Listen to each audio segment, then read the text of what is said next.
এবার ঢাকায় একটা বড় রেস্টুরেন্টে চাউমিন অর্ডার করেছিলাম। তো ওইখানে চাউমিনটা ছিল মিক্সড চাউমিন। তো ভালোই, চাউমিনটা নিয়ে আসার পর দেখলাম যে চাউমিনে না কিছু একটা এক্সট্রা দিয়েছে যেটা আমি চিনি না। তো আমি ওনাদেরকে জিজ্ঞাসা করলাম এটা কি। ওনারা বললো সসেস। বাট সসেস কাকে বলে সেটাই আমি জানতাম না। মনের মধ্যে খুবই খুঁতখুত করছিল যে না জেনে খাবো জিনিসটা কি সেটাই তো এখনো বুঝতে পারলাম না। তো আমি আবার ওয়েটারদাকে জিজ্ঞাসা করলাম সসেস কি দিয়ে বানায়। উনি আমার দিকে অবাক দৃষ্টি তাকিয়ে আছে যে এইটাও জানে না। আসলে সবাই তো আর সবকিছু জানে না, আর সবাই সবকিছু ছোট থেকে খায়ও না।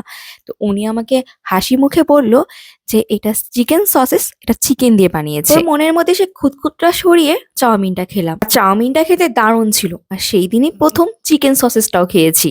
তারপর দেখলাম বিভিন্ন সুপার শপগুলোতে ফ্রোজেন সসেসগুলো বিক্রি করতো, কিন্তু কোনোদিনও নেওয়ার সাহস করিনি। কিন্তু বিয়ের পর থেকে আমার হাজবেন্ড যখনই কলকাতা শিলিগুড়িতে যেত না কেন, দেখতাম যে সসেস কিনে নিয়ে আসতো, এবং ওই আমাকে প্রথম শিখিয়েছে সসেস কিভাবে বানিয়ে খেতে হয়।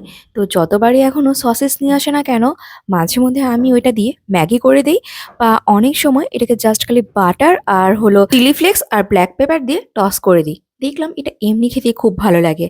আজকেও যখন আমরা একটা সুপার শপে গিয়েছিলাম, ফার্স্টে একটা সসেসের প্যাকেট নিয়েছিলাম। ওই সসেসটা কিছুটা আমি হলো বাটার দিয়ে টস করেছি, আর কিছুটা ম্যাগি বানিয়েছি।